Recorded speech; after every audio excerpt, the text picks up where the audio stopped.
পতেঙ্গা সমুদ্র সৈকতে পর্যটক বাসের ধাক্কায় ৯০ বছরের বৃদ্ধ গুরুতর আহত। চট্টগ্রাম নগরীর পতেঙ্গা থানার ৪১ নম্বর ওয়ার্ডের সি বিচ এলাকায় পর্যটক বাসের ধাক্কায় ওসমান নামে ৯০ বছর বয়সী এক বৃদ্ধ গুরুতর আহত হয়েছেন। শনিবার ৪ এপ্রিল বিকেলে এ দুর্ঘটনা ঘটে বলে স্থানীয় সূত্রে জানা গেছে। স্থানীয়দের অভিযোগ, একটি পর্যটক বাস পেছনে নেওয়ার সময় অসাবধানতাবশত বৃদ্ধ ওসমানকে ধাক্কা দেয়। এতে তিনি ঘটনাস্থলেই গুরুতর আহত হন। এ বিষয়ে স্থানীয়রা জানান, সি বিচ এলাকায় চলাচলকারী অধিকাংশ পর্যটক বাসের বৈধ কাগজপত্র, রোড পারমিট ও ফিটনেস নেই। এসব বাস বেপরোয়া গতিতে চলাচল করায় প্রায়ই দুর্ঘটনার ঝুঁকি তৈরি হচ্ছে। ঘটনার পর স্থানীয়রা বিষয়টি পতেঙ্গা থানা পুলিশকে অবহিত করলে দায়িত্বরত এসআই ঘটনাস্থলে গিয়ে বাসটি জব্দ করে থানায় নিয়ে যান। পতেঙ্গা থানার অফিসার ইনচার্জ জানান, ভুক্তভোগীর পরিবারের পক্ষ থেকে অভিযোগ বা মামলা দায়ের করা হলে আইনগত ব্যবস্থা গ্রহণ করা হবে।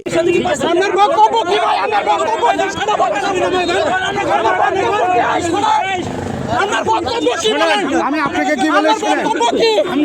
আমার লোক মার্ডার করছে ভাই, আপনার বক্তব্যটা বলেন। আমি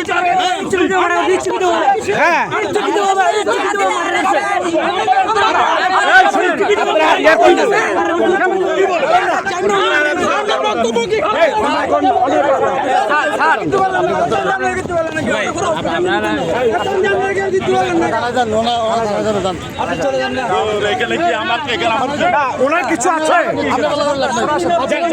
ওনার কিছু না।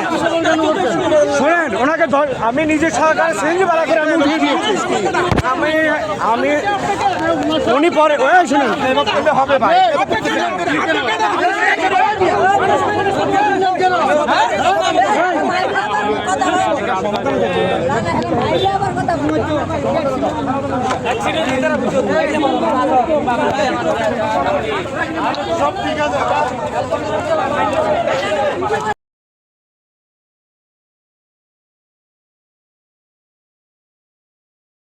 এদিকে পতেঙ্গা ট্রাফিক বিভাগের টিআই সেলিম জানান, আটককৃত পর্যটক বাসটির সি বিচ এলাকায় প্রবেশের কোনো অনুমতি ছিল না। ঈদের পর থেকে কিছু বাস অবৈধভাবে সৈকত এলাকায় প্রবেশ করছে। বিষয়টি নিয়ন্ত্রণে ট্রাফিক পুলিশ নিয়মিত অভিযান চালিয়ে এসব গাড়ি আটক করছে। প্রথমত যে পর্যটক বাসটা আটক হয়েছে, ঠিক আছে, এই পর্যটক বাসটা আমরা কোনো অনুমতি দেই নেই, আমরা এখন আসার পারমিশনও দিইনি তাদেরকে। তারা ওই ঈদের পরবর্তী সময় কিন্তু তারা আসতে পারে নাই। ঈদের পরবর্তী সময় আমাদের ডিউটি ছিল, সবাই ওদেরকে আসতে দেয় নেই বা ওদের সাথে কোনো সুযোগও দেয় নেই। এই যে 2-1 দিন ধরে আসার সুযোগ নিচ্ছে।